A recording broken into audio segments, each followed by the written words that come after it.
மதிய வேலை இன்னும் சாப்பிடல, பசிக்குது. ஆமா பசிக்குது. பிரிஞ்சு வேற வாங்கி வச்சாச்சு. நல்லா இருக்கும்னு நினைக்கிறேன். முட்டை ஒண்ணு போட்டு அவிச்சோம்னா சூப்பரா இருக்கும். ஒரு முட்டை தான் இருக்கு, நான் சாப்பிட்டது. ஏன்டா புரிஞ்சீங்க? வளர்ற புள்ள பேட்டை நான் சாப்பிடக்கூடாதா? சரி, ரொம்ப வளர்ந்துட்டீங்க, போதும் வளர்ந்தது. So guys, welcome to our podcast cringe குட்டோன் வித் மீ பேட்ட வேலன். சரி, இன்னைக்கு என்ன பேச போறோம்? அதான் லாஸ்ட் டைம் சொன்ன மாதிரி சிறு வயதில் உங்கள் மனதில் பதிஞ்சு பசுமரத்தாணி மாதிரி இருக்கிற விஷயங்கள் இன்னும் இப்ப எப்ப கேட்டாலும் இந்த மொமெண்ட் வந்துட்டு எனக்கு ஞாபகம் இருக்கும், இதெல்லாம் மறக்கவே மறக்காது அப்படின்னு அந்த டைலாக் கூட இணைகிற மாதிரி ஏதாவது விஷயங்கள், நிகழ்வுகள். பசுமரத்தாணி மொமெண்ட். ஆமா, அதுதான் டைட்டில். ஓகே, சொல்லுங்க. பசுமரத்தாணி என்னோட வாழ்க்கையில நடந்த ஒரு மொமெண்ட். நான் வந்து 6th, எங்க அண்ணன் வந்து என்னோட ஒரு வருஷம் முன்னாடி 7th படிச்சுட்டு இருந்தான். நாங்க 2 பேரும் வீட்லயே இருப்போம், பெருசா வெளியே விளையாட விட மாட்டாங்க. அந்த மாதிரி எங்க அண்ணா ஏதோ ஏமாத்தி விளையாண்டுருவான். நான் வந்து போனா கூப்பிட்டுருவாங்க, உடனே அவனே துரத்தி விட்டுருவான். முதல்ல இதுல வராத போட அப்படின்னு சொல்லி துரத்தி விட்டுருவான். அப்படி இருக்கும்போது எங்க வீட்டுல ரொம்ப ஸ்ட்ரிக்ட், எதுக்கும் வெளியே அனுப்ப மாட்டாங்க. அந்த மாதிரி ரொம்ப இதா இருப்பாங்க. அதே போல நாங்க ரொம்ப ஒரு ஏழை தாயின் குழந்தைகள். சரி சரி சரி கண்டென்ட்டுக்கு வாங்க. இப்ப பாத்தீங்கன்னா எங்க ஊர்ல வந்து ஒரு பெரிய ஆள், அவர்கிட்ட நிறைய விவசாய நிலம் அந்த மாதிரிலாம் இருக்கும், தோப்பு எல்லாம் வச்சிருப்பாரு. அங்க பாத்தீங்கன்னா நிறைய பசங்க, எங்க கூட படிச்சுட்டு இருக்க பசங்க, எங்க ஏரியா பசங்க எல்லாம் என்ன பண்ணுவாங்கன்னா அவங்க கிட்ட வேலைக்கு போவாங்க. வேலைக்கு போயிட்டு ஒரு வீக்லி ஒரு 100 ரூபா சம்பாதிப்பாங்க.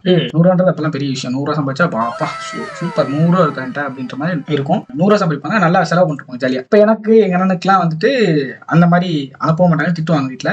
காசும் தர மாட்டாங்க, அது வேற விஷயம். வாங்கி சோ வந்துட்டு ஒரு பொங்கல் டைம்ல அவர் என்ன பண்ணுவாருன்னா ஊர்ல இருக்க அவங்க கிட்ட வேலை பார்க்குற எல்லாரையுமே கூப்பிட்டு பொங்கல் வச்சு அப்புறமா சாப்பாடு செஞ்சு எல்லாருக்கும் போடுவாரு. போட்டு பெரிய ஆளுங்களுக்கு எல்லாம் வந்து வேட்டி சேலை, அப்புறம் சின்ன பசங்களுக்கு 10 ரூபா தருவாங்க.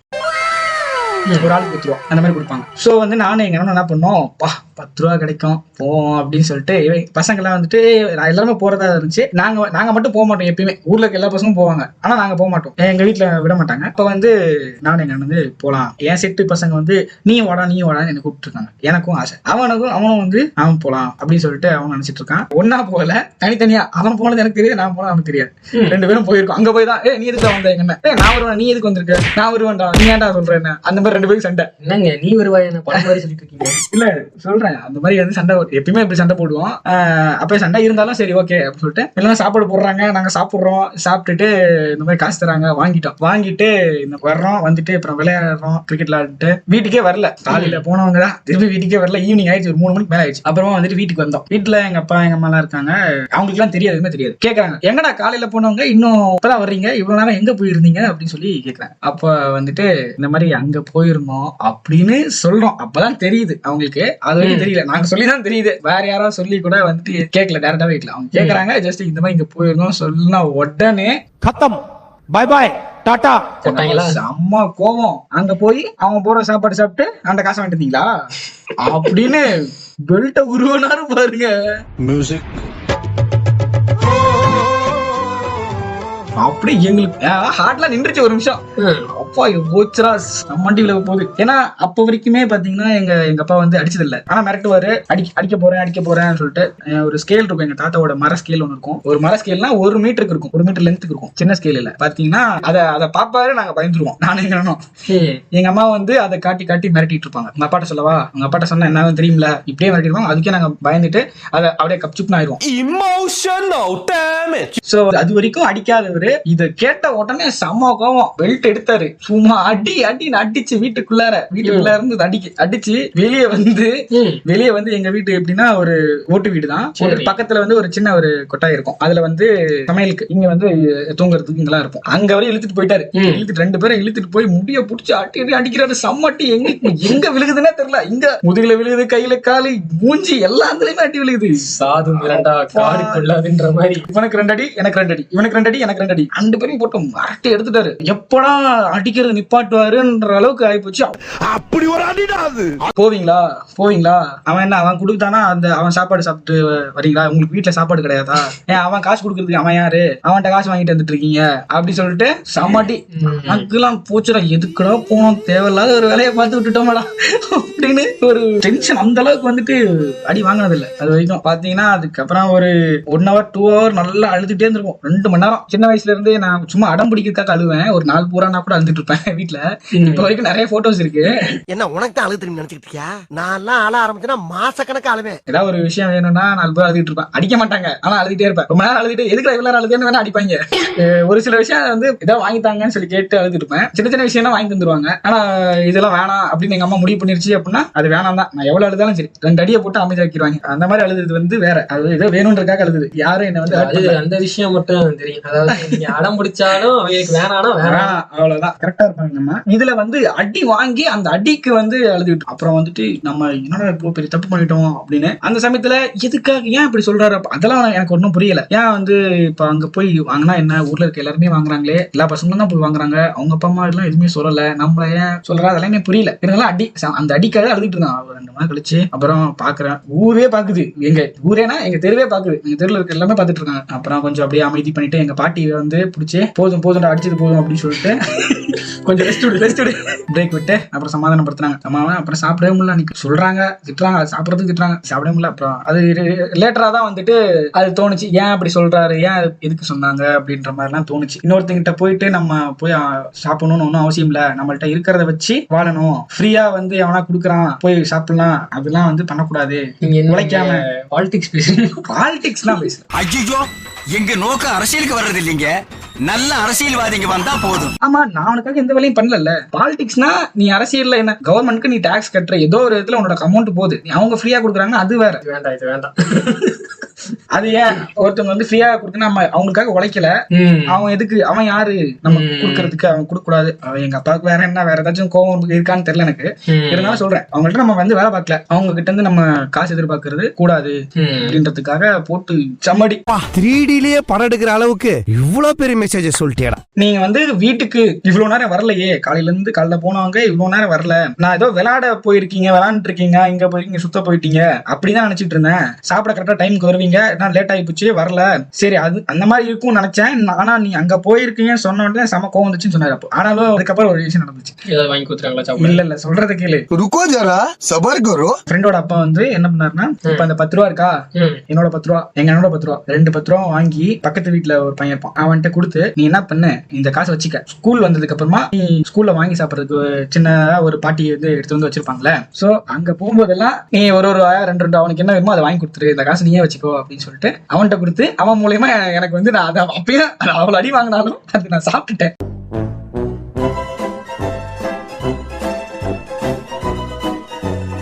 அந்த 10 ரூபா 20 ரூபா வந்து எங்க அண்ணனோட காசுலயும் நானே வந்து மொத்தமா முடிச்சுட்டேன். அவன்கிட்ட என்னடா புத்தலாட்டாது அவன் வருவான், அவன்கிட்ட கேட்பேன், என்னடா காசு எடுத்துட்டு வந்தியா அப்படின்னு கேட்பேன். இருக்குடா அப்படின்னு சொல்லுவான். சரி இது எனக்கு வாங்கி கொடுறா அப்படின்னு சொல்லுவேன். அவன் அந்த காசுல வந்து வாங்கிக்கிறான். ஆனா அவன் கணக்கெல்லாம் வைக்கல, வாங்கிட்டீங்களா தெரியல எனக்கு, ஆனா கணக்கு வைக்கலாம். நான் எப்ப கேட்டாலும் இருக்குடான்னு சொல்லி வாங்கி கொடுத்துட்டே இருப்பேன், நான் சாப்பிட்டுட்டே இருப்பேன்.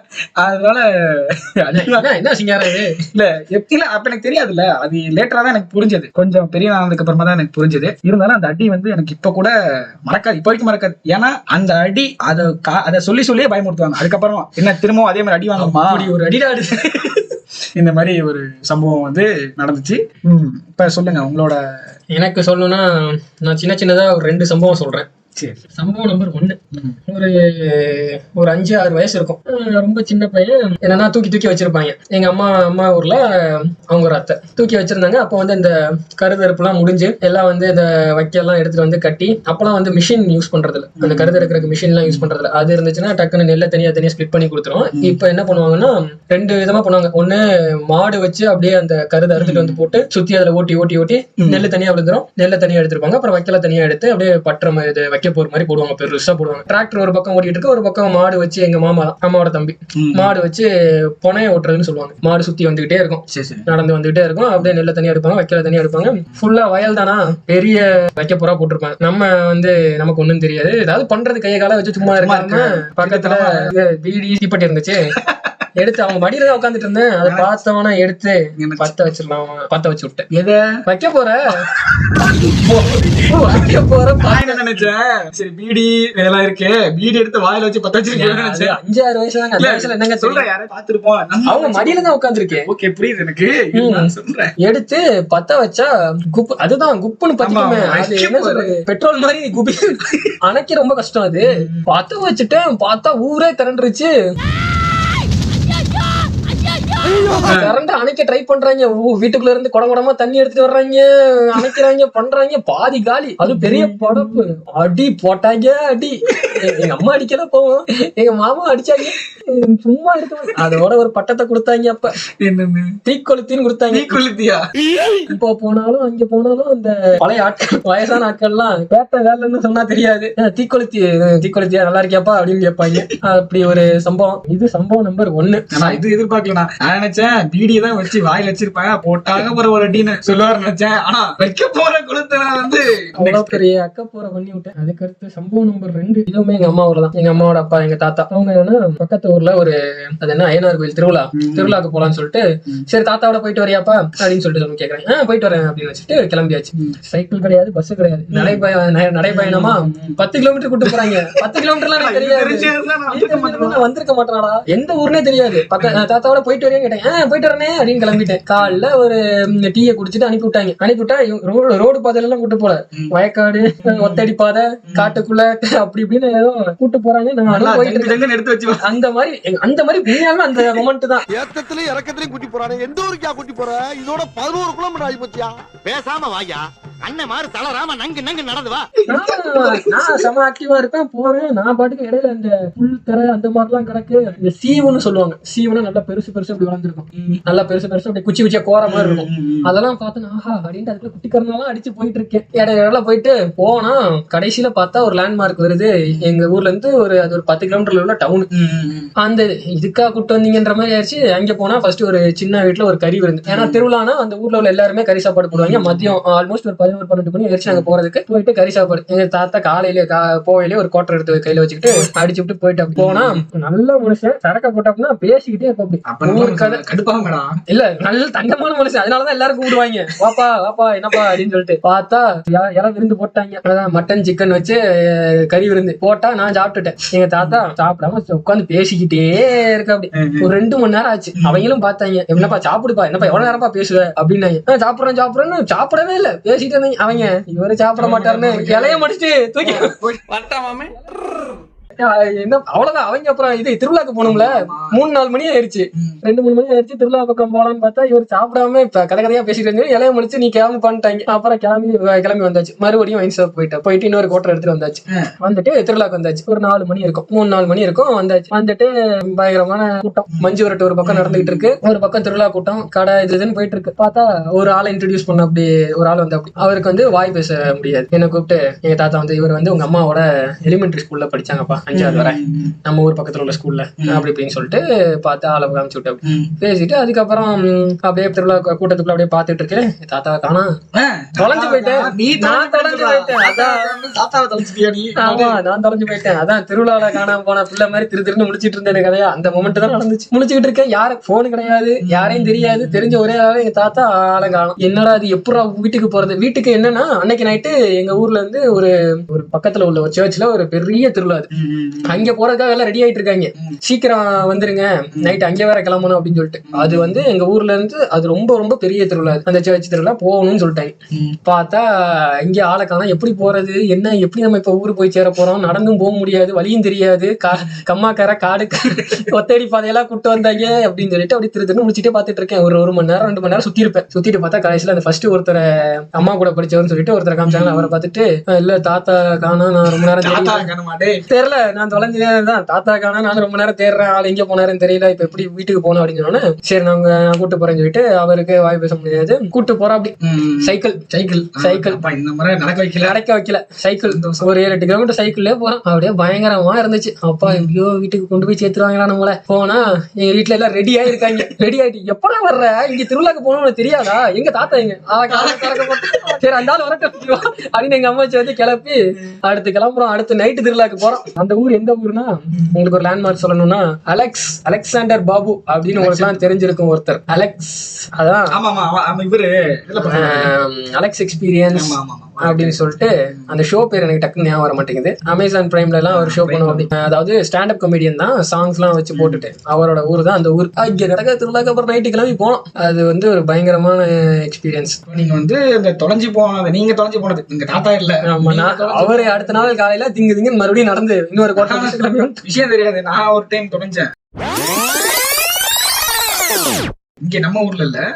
8th படிக்கும் போதுதான். 8th படிக்கும் போது எப்படா தொலைஞ்சு போக முடியும், நல்லா தான் தெரியும். ஆனா நான் தொலைஞ்சது மும்பை. எஸ், பாம்பே. அப்ப ஒண்ணுமே தெரியாது. அப்ப புது இடம் ஃபர்ஸ்ட் டைம் போயிருக்கேன். ரொம்ப குறுகலா இருக்கும். நீ பாத்திருப்பியான்னு தெரியல. ரொம்ப கேப்பே இல்லாம கட்டிப்பாங்க வீடு. படிக்கட்டு வச்சா அவங்களுக்கு இடம் வேஸ்ட் ஆகுதுன்னு சொல்லிட்டு ஒரு மேல ஃபர்ஸ்ட் ஃப்ளோருக்கு ஓட்டையை ஒண்ணு போட்டு ஏனியை தொங்க விட்டுருப்பாங்க. பாத்திருக்கேன். அந்த அளவுக்கு அந்த இடம் ரொம்ப வீதியெல்லாம் ரொம்ப குறுகலா இருக்கும். ஒரே மாதிரிதான் இருக்கு எல்லாமே. அதான் பிரச்சனை. சோ நாங்க என்ன பண்ணுவோம்னா காலையிலே எந்திரிச்சு இதுக்கு ஒரு 5 ரூபா கொடுப்பாங்க. நாங்க சின்ன பசங்க ஒரு 4 பேர் இருப்போம். மும்பைக்கே போனீங்க? இதுக்கு போனா அதான் ரிலேட்டிவ்ஸ் இருக்காங்க. எங்க அத்தை பையனுக்கு அண்ணன் அவருக்கு கல்யாணம். அதுக்கு பத்திரிக்கை வைக்கிறதுக்காக எங்க மாமா போனார். அவர் கூட என்னையும் கூட்டு போனார். வாடா நம்ம போவோம் அப்படின்னு சொல்லி. எங்க மாமா அப்புறம் இன்னொருத்தர் சொந்தக்காரங்கள ஒருத்தர், அவர் மாமா தான் ஆகணும். நாங்க 3 பேர் போனோம். போயிட்டு அங்க தங்கியிருந்தோம். ஒரு 8 நாள் என்னமோ தங்கியிருந்தோம். அப்ப ஃபர்ஸ்ட் காலையிலே சின்ன பசங்களுக்கு ஒரு 5 ரூபா கொடுத்துருவாங்க. எல்லாருக்கும் ஆளுக்கு 5 ரூபா, என்ன வேணா வாங்கி சாப்பிடுங்க அப்படின்னு சொல்லி. அதுல நாங்க சாப்பிட்டு வருவோம். அப்போ ஒரு ஏரியா போயிட்டு வருவோம். அது எனக்கு தெரியும். அங்க எனக்கு இங்க இருந்து வீட்டுல இருந்து அங்க போயிட்டு திருப்பி அங்கதான் வர தெரியும். வேற எங்கேயுமே எனக்கு தெரியாது. எல்லாமே ரொம்ப ஒரே மாதிரி இருக்கும். அது போக நாய் இருக்கும். அது ஒரு தொல்லை. நாய் இருந்துச்சுன்னா பயமா இருக்கும். மேல கடிக்க வர்ற மாதிரி வந்துட்டு இருக்கும். நம்ம ஊர்ல நாய் இருக்காதா? நாய் இருக்கும். அது ரொம்ப கிட்ட கட்டி போட்டிருப்பாங்க வீட்டுக்கு வெளியே. சின்ன குறுக்கலான இடம். அதை தாண்டி தான் நான் போகணும். அவங்க அந்த பசங்களோட போனோம்னா சட்டுன்னு போயிடலாம். தனியா போகணும்னா ரொம்ப கஷ்டமா இருக்கும், பயமா இருக்கும். அப்ப பாத்தீங்கன்னா ஒரு டைம் பஜாருக்கு போகலாம் சொல்லி கூட்டு போயிட்டாங்க. கூட்டு போகும்போதே சொல்லிட்டாங்க, ஆனா முன்னாடி சொல்லிட்டாங்க, கையெல்லாம் நல்லா கெட்டியா பிடிச்சிக்கோங்க, இதுல பசங்க எல்லாம் தொலைஞ்சிருவாங்க அப்படின்னு சொல்லிட்டு சொல்றாங்க. நாங்க ரொம்ப கெட்டியா பிடிச்சிட்டு பஜார் போயிட்டு நல்லா சுத்திட்டு, அப்பயும் கொஞ்சம் தொலைற மாதிரி இருந்தாலும் அப்பெல்லாம் கரெக்டா வந்தாச்சு. வீட்டுக்கு வரும்போது பக்கத்துல சரி இங்க பக்கத்துல வந்தாச்சே அப்படின்னு சொல்லிட்டு எல்லாம் போயிட்டாங்க. நானும் இன்னொருத்தனும் ஒரு சின்ன பையன் தான் கடையில நின்றுட்டு வந்தோம். நான் ஏதோ பாத்துட்டு இருந்தேன். ஏதோ கடையில நல்லா இருக்கே, இது வாங்க நல்லா இருக்குமே, காசு எவ்வளவுன்னு தெரியல, ஓகே எப்படி கேக்குறதுன்னு தெரியல, எதுவுமே தெரியாது. பாத்துட்டு இருந்தேன். இவன் போயிட்டு இருக்கான். இவன் போனதே எனக்கு தெரியல. எனக்கு இங்க ஆளுக்கான எல்லாருமே வீட்டுக்கு போயிட்டாங்க. இவன் கூட இருக்காங்கன்னா அவங்களும் எல்லாம் வீட்டுக்கு போயிட்டாங்க. போச்சுரா இப்ப நம்ம எங்க இருக்கோன்னே தெரியலையே அப்படின்னு சொல்லிட்டு ஒரு அந்த ஏரியா இருக்குன்னா ஃபுல்லாமே இருட்டா இருக்கும். ஏன்னா மேல எல்லாமே ரொம்ப கிட்ட இருக்கனால சூரிய ஒளியே இருக்காது. அப்படி இருக்கும். எல்லா சந்திலையும் நமக்கு போய் பார்த்துட்டேன். எந்த சந்தில போனாலும் மெயின் ரோடு வருது. ஆனா எந்த சந்து எனக்கு எங்க வீடு அந்த போயிருக்கவங்களோட வீடு எங்க இருக்குன்னு எனக்கு தெரியல. சுத்து இந்த பக்கம் அந்த பக்கம் நாய் எல்லாம் இருக்கு. ஐயோ நாய் இருந்தா அந்த பக்கமே நான் போல. என்ன இருக்கும் சொல்லிட்டு பயந்துகிட்டே எல்லாரோடய சுத்திட்டு இருக்கேன். அப்ப போனும் கிடையாது. போன் நம்மள்ட்ட இருக்கவும் இருக்காது. 8th படிக்கும் போதெல்லாம் வந்தேன். ஒண்ணுமே கிடையாது. யார் நம்பரும் தெரியாது. இவங்களுக்கும் எங்கா பையன் எங்கா போயிட்டானா இவங்களும் தேடிட்டு இருந்திருக்காங்க. எனக்கு தெரியல. அப்புறம் நான் ரொம்ப நேரமா சுத்திட்டே இருந்தேன். என்னடா பண்றது, போச்சுடா இப்படி மாட்டிட்டமே அப்படின்னு சொல்லி பயந்துட்டு இருந்தேன். அப்புறமா தான் அந்த கடை வந்துச்சு. ஏதோ ஒரு சந்தில போகும்போது அந்த கடையை பார்த்துட்டேன். தூரமா பார்த்துட்டேன். ஆனா நம்ம கடை அங்க இருந்து எனக்கு போக தெரியும். அங்க போனேன், கடைக்கு போனேன், பார்த்தேன். அங்க நின்னுட்டு இங்க இருந்து இப்படி போவோம் அப்படின்னு சொல்லி வந்துச்சு. கரெக்டா வீடு சேர்ந்தேன். திட்டினாங்க. எங்கடா இப்பதான் சொன்னோம்ல. அப்புறம் எங்க மாமா எல்லாம் திட்டிட்டு இருந்தாரு. அங்க இருக்கவங்க எல்லாம் வந்துச்சு, எல்லாம் ஒண்ணுல பயப்படாத அப்படின்னு சொல்லி ரொம்ப ஆறுதல் சொல்லிட்டு இருந்தாங்க. பசங்க எல்லாம் சிரிச்சாங்க. இவங்க ஜாலியா என்னடா தொலைஞ்சு போயிட்ட பத்தியா அப்படின்னு சிரிச்சிட்டு இருந்தாங்க. ஆனா அங்க இருந்த ஒரு எக்ஸ்பீரியன்ஸ் ஜாலியா இருந்தது. நானும் நார்த் இந்தியான்னு பெருசா போனது இல்ல. நான் போய் பார்க்கணும். அந்த சைட்லாம் போயிட்டு வாங்க. 4 மக்க மனசுல போய் பார்க்கணும். போவோம் ஒரு நாள். அவ்வளவுதான் கைஸ் இன்னைக்கு. இது நான் அந்த ஒண்ணு மட்டும் தான் சொல்லலான்ட்டு நினைச்சேன். இப்ப நீங்க இந்த தொலைஞ்ச விஷயம் சொன்னத உடனே எனக்கு இது ஒரு டைம் தொலைஞ்சிருக்கோமே அப்படின்னு வந்துச்சு. உங்களுக்கு அந்த மாதிரி ஏதாவது பசும்பரத்தாணி மாதிரி இது எப்பவுமே மறக்காதரா நம்ம லைஃப் டைம்ல அந்த மாதிரி ஏதாவது விஷயம் ஷேர் பண்ணணும்னா எங்களோட இன்ஸ்டாலயோ ட்விட்டர் தளங்கள்லயோ நீங்க உங்களோட எக்ஸ்பீரியன்ஸ் ஷேர் பண்ணலாம். இதோட நாங்க கிளம்புறோம். ஆமா, பிரிஞ்சு வேற ரெடியா அந்த சூடு குறைஞ்சிருக்கும்னு நினைக்கிறேன். அடிச்சுக்கிட்டே இருக்கு. பிரிஞ்சோட ஸ்மெல் வாங்கிட்டு வந்துட்டோம். பசி அந்த ஸ்மெல் வேற பசி அதிகமாயிட்டு இருக்கு. சிங்கார வேலைன்னு வேற சொல்லிட்டு அப்படியே அந்த ஒரு முட்டையை நீங்களே சாப்பிடுங்கன்னு நானும் அந்த ஒரு முட்டையை போய் போட்டு நானும் இன்னைக்கு சாப்பிடுறேன். நெக்ஸ்ட் டாபிக் என்னன்னா எங்களோட காலேஜ் பிளஸ் இந்த ஹாஸ்டல் எக்ஸ்பீரியன்ஸ், அந்த ஒரு 4 years of hostel and college அதை பத்தி ஷேர் பண்ணிக்கிறோம். ஓகே, இதோட நாங்க கிளம்புறோம். நான் சிங்கார வேலைங்க, நான் பேட்டை வேலைங்க. வணக்கம் வைக்கிறேன். ஓகேங்க, பாருங்க.